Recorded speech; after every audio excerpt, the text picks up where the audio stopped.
আল্লাহর কসম, আমার কাছে আরবি কিতাব আছে, আদ-দা ওয়াদ দাওয়া, ইবনুল কাইয়িম রাহমাতুল্লাহর কিতাব। ওইখানে আছে হযরত আব্দুল্লাহ ইবনে মাসউদ বলছেন, প্রত্যেকটা গুনাহ 5টা ক্ষতি করে। কয়টা ভাইয়া? সাওয়াদুন ফিল ওয়াজহ, চেহারা কালো করে।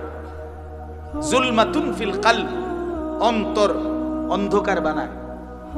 ওয়াহনুন ফিল বাদান, শরীর দুর্বল করে ফেলে।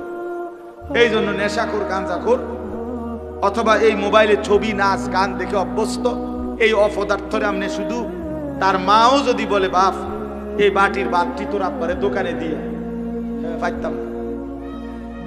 কিরে ফাইতি না? ফাইতাম না, কইছি না ফাইতাম না। সবসময় ফেসাল করো, কইছে আইসকেই হে ফাটতো না, ভাল লাগে না। তার মানে আসলে গুনাহ তার শরীর কি করে দিছে? দুর্বল। শরীর চলে না, শরীর চলে। ওই নেশা যেটা আছে তার, ওটাতেই ব্যস্ত। ওটা মাকে ভয় পায়, বাবাকে ভয় পায়, ইমানদারকে ভয় পায়, নেককার মানুষের সাথে চলতে না, সিফা সাফা কোনা গল্লি। কথা বুঝছেন না? যেখানে অসৎ বন্ধুদের সান্নিধ্য আছে ওইখানেই পছন্দ।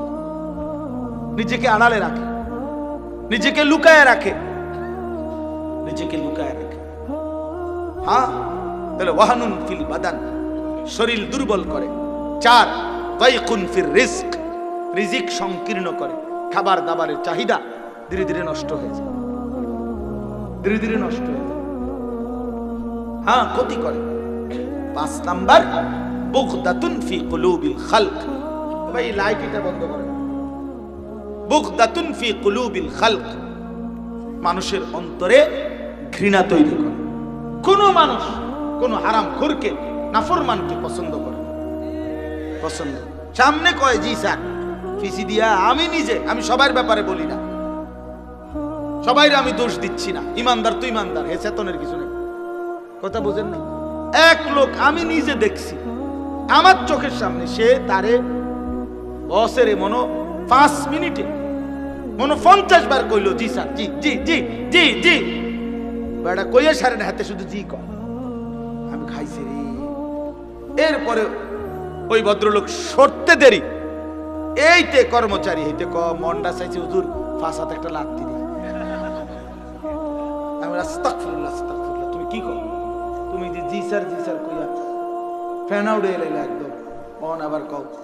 এই তখন ওই লোকটা বলছে, এই ছেলে কর্মচারীটা, যে হুজুর কাটটা সুদখোর। এই শব্দটা কইছে সে, যে কাটটা সুদখোর। তো কি ইজ্জত হলো এটা? কথা বলেন না কেন? এটা সম্মান? তো এই জীবনের কি অর্থ আছে? বিল্ডিং এ না 10 তলা, মানুষের যদি রাস্তাতে দেখায় কয় সুদের টাকা, কি লাভ হইল? হারামের টাকা আর সিটারির টাকা, তো কি হলো এটা? এটা ইজ্জত? এটা সম্মান? বলেন বাপ, কি করবেন এই দুনিয়াতে? এই বিল্ডিং দালান কি হবে ইমানদার? আর আমরা আরো চেষ্টা করেও দুনিয়া কাফের বেঈমানদের কাছেও যাইতে পারবো না। দুনিয়া আল্লাহ ওয়াদা দিছে, দুনিয়া আল্লাহ আমগরে দিবে না পুরা। আমি কিত্তের কারাকারি করে, কথা বোঝেন নাই? আল্লাহ বলছে আমি দিতাম না বান্দা দুনিয়া। ইমানদার যদি ইমানদার হও, আমি তোমার আখিরাত পূর্ণ দেব। এখানে কোন রকম, এখানে কোন রকম বিল্ডিং এর যখন গাঁথনি শুরু করে, ছাদ ঢালাই পর্যন্ত নিয়ম হইল রাজমিস্ত্রি কন্ট্রাক্টরে কর্মচারীদের খোরাকি নেয়। 400 টাকা করে খোরাকি দিয়ে যাবে। ছাদ ঢালাই হইলে স্কয়ার ফিট পুরা মাইপা, বাকিটা সবটা বিলে পুরা টাকা দিলে। এটা হইল কি নিয়ম? রাজমিস্ত্রি গো সিস্টেম এটা দেখেন। তো আল্লাহ তাআলা বলছে বান্দা আমার ইমানদার বান্দা, এখন খোরাকি নাও। হাসরের ময়দানে পুরা হিসাব কইরা 100 জান্নাতে বুঝায় দেবে। লাহুম মা ইয়াশাউনা ফিহা ওয়া লাদাইনা মাজিদ। আল্লাহ বলে আমার বান্দা জান্নাতে যা চাইবে আমি তো তা দেবই, আর এর পরে আমার কাছে আরো আছে কোটি কোটি, সেগুলোও দিতে থাকবে। বান্দা আমার চাইবে কি? হেতে জানে কি? তা আমরা চিনি কি? মনে করেন ফেরেশতা যদি জান্নাতে আমারে বলে ভাই সাহেব ফল দেব এখন আপনাকে, কি কি ফল দিতাম, তো আমি কয়টার নাম কইতাম, বলে 20টা। তো ফেরেশতাতে একটা হাসি দিবে, দিয়া কইবে এটা আপনি সাদের বাজার মনে করছেন, ময়নামতি মানে আমার এলাকা, এটা ক্যান্টনমেন্ট মনে করছেন আপনি, এটা জান্নাত। 20,000ও কইলেন না, 20 লাখ ফলের নামও বললেন না। তার মানে বান্দা জানেই তো সীমিত। তো রব্বুল আলামিন বলে আমার কাছে আরো কোটি কোটি আছে, আমার বান্দার চাওয়া শেষ হবে সেগুলোও দেব আমি আল্লাহ নিজের কাছ থেকে, আরো অগণিত দেব। আমরা বেওকুফ না, আমরাও দিন শিখছি, বুঝছি যে নিশ্চিত আখিরাত। ইজা রাআইতা সাম্মা রাআইতা নাঈমান ওয়া মুলকান কাবীরা। আল্লাহ বলে আমার বান্দা জান্নাত দেখবে, আবার দেখবে, আবার দেখবে, আবার দেখবে, ঘুরায় ঘুরাই দেখবে, দেখে দেখে বুঝবে হায় আল্লাহ এক বিশাল নেয়ামতে ভরা মুলকে কবির, বিশাল সাম্রাজ্য আল্লাহ তাকে দান করছে। ফেরেশতারে জিজ্ঞাসা করবে ভাই সাহেব আমার জান্নাতটা একটা আইডিয়া দিলে ভালো ছিল, কয় শত? তো ফেরেশতা বলবে 40 শত। কি কর, 2টা রুম আর একটা বারিন্দা, এটা নি জান্নাত? বলেন না কেন? সবচেয়ে ছোট জান্নাত ফেরেশতা বলবে সবচেয়ে ছোটটা আপনাকে দেওয়া হয়েছে 10 দুনিয়া বরাবর। 10 দুনিয়া। আল্লাহর কসম এটা সত্য, আল্লাহর কসম এটা সত্য। প্রিয় বন্ধু, প্রিয় বাপ, রাত হয়েছে, দিল তো চায় বলতেই আমি আমার নওজোয়ানের পরিবর্তনের প্রত্যাশী। আমার জিন্দেগির এটা মেন স্বপ্ন। আমার হায়াত যতক্ষণ আছে আমি ইমানদার নওজোয়ান ফেরাইতে চাই, এটা আমার দিলের ফিকির। মুসলমানের নওজোয়ান ফিরবে ইনশাআল্লাহ, এবং ফিরতেছে ইনশাআল্লাহ। আলহামদুলিল্লাহ, গুনার মধ্যে সুখ নেই। অসংখ্য যুবক এই অসভ্যতা, নোংরামি, নাচ গান, মদ জুয়া আসক্তিতে বিরক্ত হয়ে শেষ পর্যন্ত ফিরেই আসতেছে। বারবার হারাম নারী, অবৈধ নারী তারে বারবার ধোকাই দিছে, সুখ আর মিলে না তার কপালে। মদের বোতল তারে ধোকা দেয়, নেশার বোতল তারে ধোকা দেয়, হারাম নারী তারে ধোকা দেয়, ধোকা দেয়। এক যুবক আমারে বলতেছে, হুজুর আমি 1 বছরে বাপের 1 বছরে 45 লক্ষ টাকা এই নাচ গানে উড়াই দিছে। আল্লাহর কসম হুজুর কোনদিন একটু শান্তি পাই নাই। এরপরে আমি বললাম তুমি আমার লোক যদি থাকো, আমার গাড়ি মাহফিলে যাইবা টাইবা খাইবা দাইবা, পরে রাখছি। যাই হোক, বলার উদ্দেশ্য হইল বাপ, আমাদের নওজোয়ান, আমাদের সন্তান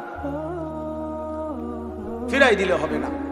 এরা আমাদের এই ইমানদার প্রতিটা ছেলে আগামী দিনের ইসলামের জন্য এদের ভীষণ দরকার। দেখেন, আমি অনুরোধ করছি, আপনাদের কাছে অনুরোধ করি, বিষয়টা হলো এক তো হইল হক বাতিল, ন্যায় অন্যায়, এটা আলাদা বুঝা ওলামায়ে কেরাম থেকে এটা আমাদের জিম্মাদারি, এটা আমাদের জিম্মাদারি বাপ। এটাই বাস্তব কথা। হইল পাশ কাটাইলে সমাধান হবে না, পাশ কাটাই। আজকে আমি যদি বলি, আপনারাও যদি বলেন যে আমি আওয়ামী লীগ বিএনপি এত কিছু বুঝি না, আমি বুঝি শুধু সবাই ভালো থাকি, না।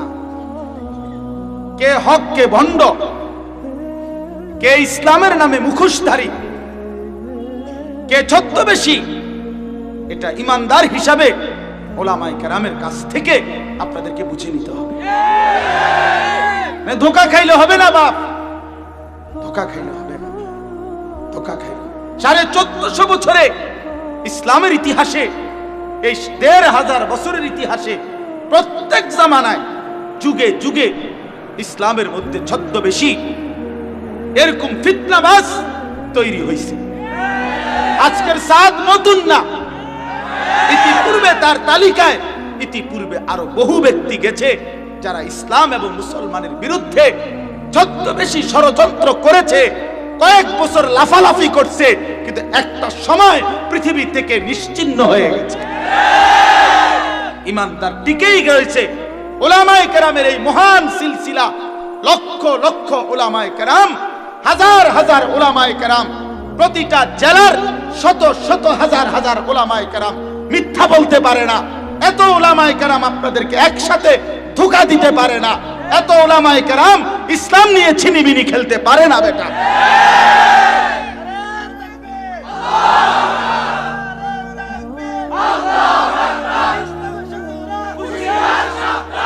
এটা মনে রাখতে হবে।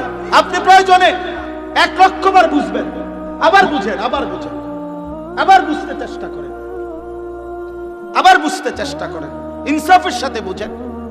আমাদের বোঝা দরকার এটা। কেন আমরা সাদের বিরুদ্ধে?